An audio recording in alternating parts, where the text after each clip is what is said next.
जोड़ लेते हैं आज के हमारे विशेष अतिथि रितेश जी को। देखते हैं कि उन तक हमारी आवाज पहुंच रही है या नहीं। रितेश जी सुन पा रहे हैं? हाँ जी कुणाल जी, आपकी आवाज आ रही है। सुप्रभात। मुझे आमंत्रित करने थैंक के यू लिए सो बहुत मच बहुत रितेश बहुत जी, धन्यवाद। धन्यवाद आपका जुड़ने के लिए। तो रितेश जी हमारे नेवी से हैं और नेवी से रहे हैं। तो रितेश जी कितने साल नेवी में थे, कहाँ से हैं आप, अपने बारे में पहले बता दीजिए, फिर बातचीत करें। मैं वैसे हरियाणा बहादुरगढ़ से हूँ, जो दिल्ली के बॉर्डर पे है, आपके काफ़ी नज़दीक है। मैं सेटल जो हुआ हूँ रोहतक में हुआ हूँ, जो वहाँ से 50 किलोमीटर और पड़ता है। मैंने नेवी में 20 साल तक सेवा दी है, from 2001 to 2021। Last year Jan 21 में मैं रिटायर हुआ हूँ। तो रिटायर होने से पहले मैंने सोचा कि किया क्या जाए। बेसिकली सर्विस तो सारी हार्ड होती है, आप चाहे प्राइवेट सेक्टर करें या कहीं पे भी करें। ठीक बात। तो मैंने 1 साल पहले डिसाइड किया था, या तो मैं कोई मार्ट ओपन करूंगा या सेकंड ऑप्शन मेरा रहेगा शेयर मार्केट। अच्छा। तो मैंने आपका जो सबसे पहला नौकरी से आज़ादी वाला सीजन था, उसके लिए ट्राई किया था, हिमांशु को कॉल भी किया था, but till the time all the seats has been filled up. फिर मैंने फरवरी में अगेन कांटेक्ट किया। फरवरी के मैं नौकरी से आज़ादी सेकंड जो आपका बैच था, उसका मैं स्टूडेंट रहा हूँ। तो मैंने वो करके उसके बाद टर्टल प्रोग्राम किया। तो टिल द टाइम कोरोना वगैरह आने की वजह से मॉल वगैरह का प्रोग्राम और मार्ट वगैरह का प्रोग्राम तो काफ़ी पीछे रह गया। तो फिर मैं कंटिन्यू इसी में हूँ। लास्ट ईयर मार्केट भी काफ़ी अच्छी रही। मैंने जो कोर्स कंप्लीट किया आपका मई तक किया, मई 2021, और मई से लेके कम लोग भरोसा करते हैं, मई से लेके दिसंबर तक मैंने 12 लाख का प्रॉफिट किया। बहुत बढ़िया, गजब। और इस साल में रितेश जी, ये जो आपने पूंजी डाली है, ये पूंजी आपकी जो सेविंग्स रही होंगी इतने साल की, वो आपने इसमें इन्वेस्ट की, और इसको फुल टाइम करते हैं रितेश जी? अब आप पूरा फोकस इसी पर रखते हैं? अभी रिटायरमेंट के बाद मैं और कोई काम नहीं करता। केवल मैं यही काम करता हूँ, trading plus investing plus option selling में मैं काम करता हूँ। मेनली ब्रेकआउट शेयर्स में मोमेंटम वाले, और daily shares with profit of 30 to 40%, and breakout shares for the long term. बहुत बढ़िया। तो डेली चार्ट पर जो ट्रेड्स लेते हैं वो आप 30 से 40% प्रॉफिट के ऑब्जेक्टिव से लेते हैं, राइट? Yes, correct. बहुत बढ़िया।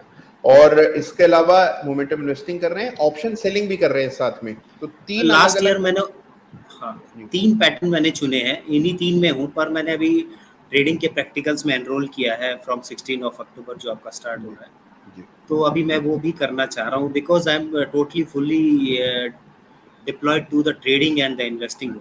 जी जी जी, क्योंकि समय भी आपके पास है, फोकस भी सारा आपका इसी ओर है, तो आप इसके अलग अलग आयामों में निवेश करना चाहते हैं। तो सबसे पहले तो रितेश जी ये बताइए, जैसे अब आपने ये जो मुनाफा किया, 12 लाख आपने अर्जित किया जो आपके निवेश है उससे, और ये आपने कब तक किया, अभी तक किया है या ये जो प्रॉफिट है मेरा 31 दिसंबर तक का है। 31, और उसके बाद से क्या कैसा रहा आपका? 2022 में अभी तक का मेरा प्रॉफिट 6.5 लाख का हो चुका है। वाह, बहुत बढ़िया, शानदार, गजब। तो टोटल 18 लाख से ज्यादा अर्जित कर चुके हैं रितेश जी ट्रेडिंग से, और ये बहुत बड़ी उपलब्धि है। तो रितेश जी, जैसे अब आपने रिटायरमेंट के बाद तय किया कि मैं ये करूंगा, और इसके लिए आपने इसको सीखा समझा पूरा प्रोसेस, और मैं मान के चल रहा हूँ इतने साल आपने सेवाएं नौसेना में दी हैं, तो डिसिप्लिन तो आपके लिए कोई बड़ी बात नहीं होगी, डिसिप्लिन तो आप पूरा रखते होंगे। तो किस परिवार का क्या इस पर विचार था? आपका परिवार सपोर्टिव था कि आप ये करें?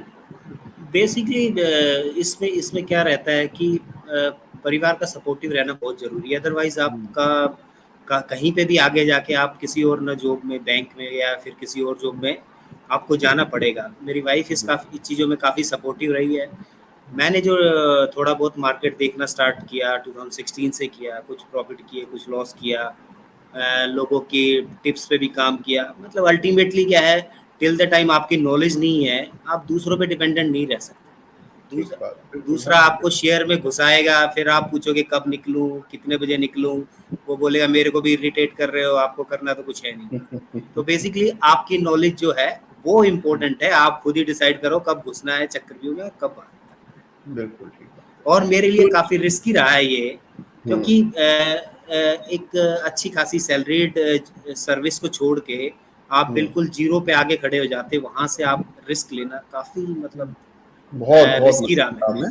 और इसीलिए मैं आपसे बार बार ये प्रश्न कर रहा हूँ, क्योंकि देखिए क्या होता है, हम कह जरूर देते हैं कि नौकरी से आज़ादी लीजिए, लेकिन वाकई में ये निर्णय आसान नहीं है और मैं पूरी तरह इसके प्रति सेंसिटिव हूँ कि इट इज़ नॉट ईजी।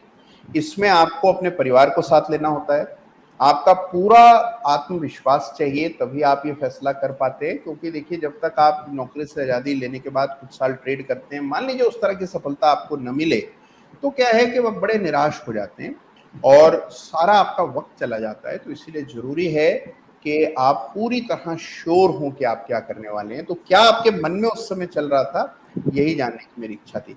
तो रितेश जी, आप बताइए कि अभी आप ऑर्गेनाइज कैसे करते हैं अपने टाइम को? जैसे आप 3 तरह से ट्रेड कर रहे हैं, तो कभी ये नहीं होता कॉन्फ्लिक्ट कि भाई ध्यान ज्यादा चला गया ऑप्शंस की तरफ, स्टॉक्स को नहीं देख पाए, या स्टॉक्स में उलझे रह गए, ऑप्शन के ट्रेड पर ध्यान नहीं गया? मैनेज हो जाता है सब नहीं, कुछ? ऑप्शन में मैं केवल 1-2 पोजीशन लेके रखता हूँ, ज़्यादा पोजीशन नहीं क्रिएट कर रहा। मार्केट कितनी भी अच्छी हो, कितनी भी खराब हो, आपको जी। रिस्क डिफाइन होना चाहिए आपका। ये नहीं कि मार्केट आज बहुत अच्छी चल रही है तो आप सब कुछ उसी में झोंक के खड़े हो। तो ऑप्शन में मैं केवल 1 या 2 मैक्सिमम पोजीशन रखता हूँ। उसके अलावा शेयर्स में पोजीशन है। मेरे को भी दिवाली पे कुछ शेयर निकालने हैं जो काफ़ी मतलब पुराने टाइम में मेरे पास पड़े हुए हैं, जिनको निकाल के अच्छे शेयर्स में एंट्री करने हैं। बहुत तो इस तरीके से करता हूँ। शानदार, बहुत बढ़िया।